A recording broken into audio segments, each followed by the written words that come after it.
Hello everyone, আসসালামু আলাইকুম। I am Jaya Akter, advocate from Dhaka জজ কোর্ট। আজকে আপনাদের সামনে যে বিষয়টা নিয়ে আলোচনা করব সেটা হচ্ছে খুবই গুরুত্বপূর্ণ একটা বিষয়, রেজিস্ট্রেশন অ্যাক্ট ১৯০৮, অর্থাৎ নিবন্ধন আইন ১৯০৮। তার মানে এই যে জমি জমার বিষয়গুলো আছে, দলিল, জমি জমা, এই বিষয়গুলো রেজিস্ট্রেশনের যে একটা বিষয় থাকে সেই বিষয়টা নিয়ে আজকে আমি আলোচনা করব। এবং এই রেজিস্ট্রেশনের বিষয়টা নিয়ে আমাদের বাংলাদেশে একটা আইন রয়েছে যেটার নাম হচ্ছে নিবন্ধন আইন, অর্থাৎ রেজিস্ট্রেশন অ্যাক্ট ১৯০৮, অর্থাৎ এটা ১৯০৮ সালের আইন। এই আইনের মাধ্যমে আমরা জানতে পারবো যে কোন কোন দলিলগুলো রেজিস্ট্রেশন বাধ্যতামূলক, কোন কোন দলিলগুলো রেজিস্ট্রেশন করার দরকার নেই, মানে অর্থাৎ বাধ্যতামূলক না, সেই বিষয়গুলো নিয়ে আমরা আলোচনা করব। উইল কি রেজিস্ট্রেশন অবশ্যই করতে হবে, নাকি রেজিস্ট্রেশন না করলেও হবে, নাকি এর কোনো ধরাবাঁধা নিয়ম রয়েছে, কতদিনের মধ্যে রেজিস্ট্রেশন করতে হবে, বা কতদিনের মধ্যে করাটা একদম উপযোগী, বা কতদিনের মধ্যে না করলে এর পরবর্তী আপনি কোনো সুযোগ সুবিধা পাবেন কিনা, এই সম্পর্কে আইনে কিছু বলেছে কিনা, এই বিষয়গুলো নিয়ে আজকে আমি আলোচনা করব। তো এই সম্পর্কে যদি আমরা আলোচনা করতে চাই, এই সম্পর্কে যদি আমরা জানতে চাই, তাহলে অবশ্যই আমাদেরকে রেজিস্ট্রেশন অ্যাক্ট ১৯০৮টা জানতে হবে। তো আসুন শুরু করা যায়।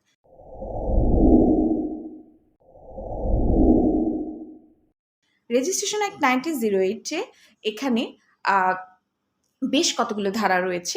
তার মধ্যে মূল যে বিষয়গুলো আমি আপনাদের সামনে আলোচনা করব সেটা হচ্ছে, আপনার শুরুতেই বলি, এই আইনটা রাঙামাটি, বান্দরবান, খাগড়াছড়ি ছাড়া সমগ্র বাংলাদেশে আইনটা প্রযোজ্য। তার মানে পাহাড়ি এলাকার যে বিষয়গুলো, অর্থাৎ রাঙামাটি, বান্দরবান, খাগড়াছড়ি, এই ৩টি জেলায় এই আইনটি প্রযোজ্য নয়। কেন প্রযোজ্য নয়?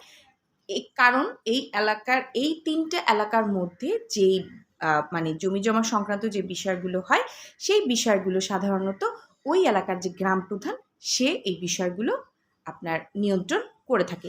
এই কারণে এই আইনটা ওদের মধ্যে প্রযোজ্য নয়।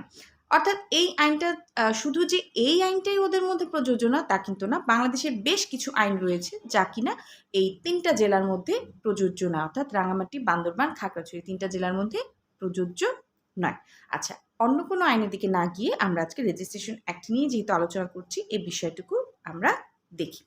আচ্ছা, এরপর এই আইনের সেকশন ৩-এ একটা কথা বলা হচ্ছে, সেটা হচ্ছে এই আইন দ্বারা সরকার কোনো সরকারি কর্মকর্তাকে রেজিস্ট্রার বা সাব রেজিস্ট্রার হিসেবে নিয়োগ করতে পারে। তার মানে এই যে রেজিস্ট্রেশন করা হবে জমি জমার বিষয়গুলো, এই রেজিস্ট্রেশনের বিষয়টা আপনার সরকার কি করবে? সরকার সরকারি কোনো কর্মকর্তাকে রেজিস্ট্রার বা সাব রেজিস্ট্রার হিসেবে নিয়োগ করে থাকবেন।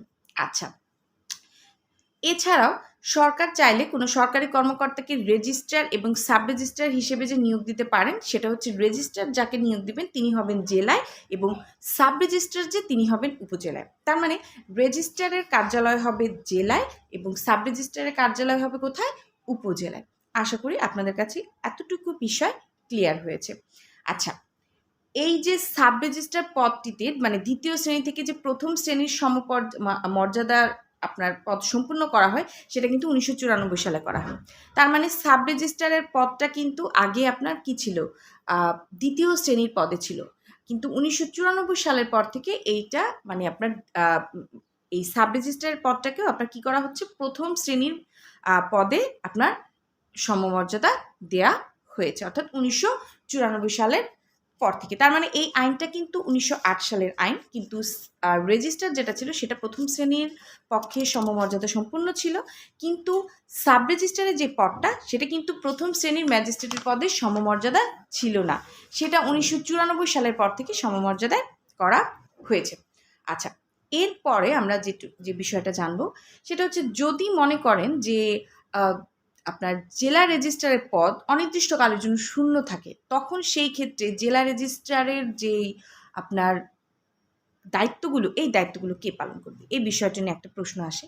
তো এই বিষয়টা নিয়েও এই আইনে আলোচনা করা হয়েছে সেকশন আপনার 10-এ। সেকশন 10-এ এখানে বলা হচ্ছে, অর্থাৎ রেজিস্ট্রেশন অ্যাক্ট ১৯০৮-এর সেকশন 10-এ, সেকশন 10-এ এখানে বলা হচ্ছে যে যখন জেলা রেজিস্ট্রারের পদটা অনির্দিষ্টকালের জন্য শূন্য থাকবে এবং যতদিন পর্যন্ত সরকার যদি কোনো ব্যবস্থা গ্রহণ না করে, অর্থাৎ জেলা রেজিস্ট্রারের পদটা অনির্দিষ্টকালের জন্য শূন্য এবং সরকার যতদিন পর্যন্ত এই মানে পদটাতে কোনো যোগ্যতা সম্পন্ন ব্যক্তিকে নিয়োগ প্রদান না করে ততদিন পর্যন্ত ওই জেলা রেজিস্ট্রারের শূন্য পদটার যত দায়িত্ব আছে এই দায়িত্বটা পালন করবেন কে? এই দায়িত্বটা পালন করবেন হচ্ছে আপনার জেলা জজ, অর্থাৎ ওই এলাকার জেলা জজ আপনার এই দায়িত্বটা পালন করে থাকবেন। আচ্ছা, অথবা মহাপরিদর্শক যদি কাউকে কোনো আপনার দিয়ে থাকে, অর্থাৎ দায়িত্ব পালনে নিয়োগ করে থাকে, তখন সেও এই দায়িত্বটা পালন করতে পারবে। আচ্ছা, এরপর যে বিষয়টা বলা হচ্ছে, এই যে আপনার জেলা রেজিস্ট্রার অফিসে যে জেলা রেজিস্ট্রার অনুপস্থিত থাকে, তবে তারপরটা তো আপনার, আচ্ছা এখানে একটা বিষয় একটু ক্লিয়ার করি। আমি কিছুক্ষণ আগে বললাম জেলা রেজিস্ট্রার যদি অনির্দিষ্টকালের জন্য আপনার পদ শূন্য থাকে এবং সেখানে যতদিন পর্যন্ত সরকার নতুন কাউকে নিয়োগ না করছেন ততদিন পর্যন্ত ওই জেলা রেজিস্ট্রারের শূন্য পদের যত দায়িত্ব আছে সকল দায়িত্ব পালন করবেন কে? জেলা জজ। আচ্ছা, আরেকটা কথা হচ্ছে, জেলা রেজিস্ট্রার এখানে অনুপস্থিত, কিন্তু তিনি অনির্দিষ্টকালের জন্য অনুপস্থিত না, তিনি একটা নির্দিষ্ট সময়সীমার জন্য অনুপস্থিত থাকবেন এবং এই বিষয়টা তিনি কি করেছেন? তিনি নোটিশ করে গেছেন, অর্থাৎ জানিয়ে গেছেন। তো এই সময়ে উনি যতদিন পর্যন্ত অনুপস্থিত থাকবেন একটা সীমিত সময়ের জন্য, অর্থাৎ নির্দিষ্ট সময়ের জন্য, আগে বলেছিলাম অনির্দিষ্টকালের জন্য, এখন বলছি একটা নির্দিষ্ট টাইমের মধ্যে তিনি এখানে অনুপস্থিত থাকবেন ওনার পদে। তো ওই নির্দিষ্ট সময়টুকুতে, মানে যতদিন তিনি জয়েন না করছেন নতুনভাবে, ততদিন পর্যন্ত ওনার সেই দায়িত্বগুলো কে পালন করবে? এরকম একটা প্রশ্ন আসতেই পারে। ততদিন পর্যন্ত ওনার সেই দায়িত্বগুলো পালন করবে সাব রেজিস্ট্রার, এবং অবশ্যই জেলা রেজিস্ট্রার সেই সাব রেজিস্ট্রারকে দায়িত্ব প্রদান করে যাবেন। অর্থাৎ জেলা রেজিস্ট্রার যে সাব রেজিস্ট্রারকে দায়িত্ব প্রদান করে যাবেন যে আমার অবর্তমানে যত দায় দায়িত্ব আছে আমার, সেগুলো আপনি দায়িত্ব পালন করবেন, ততদিন পর্যন্ত সাব রেজিস্ট্রার জেলা রেজিস্ট্রারের যে পদটা রয়েছে সেই পদে বসে দায়িত্বটা পালন করবে। তবে অবশ্যই সে সাব রেজিস্ট্রারের হিসেবে দায়িত্ব পালন করবে। জেলা রেজিস্ট্রারের পদটা যখন জেলা রেজিস্ট্রার আপনার নতুনভাবে জয়েন করবে তখন কিন্তু জেলা রেজিস্ট্রার হিসেবে তিনি আর দায়িত্ব পালন করতে পারবেন না। আশা করি আপনাদের কাছে এই বিষয়টুকু ক্লিয়ার, যতটুকু আমি আলোচনা করলাম।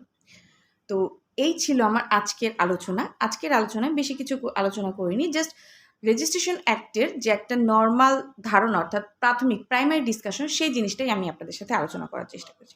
আশা করি আপনাদের কাছে এই বিষয়টা ক্লিয়ার। নেক্সট সেশনে আমরা আরও বিস্তারিত আলোচনা করব। সে পর্যন্ত ভালো থাকুন, সুস্থ থাকুন। আসসালামু আলাইকুম।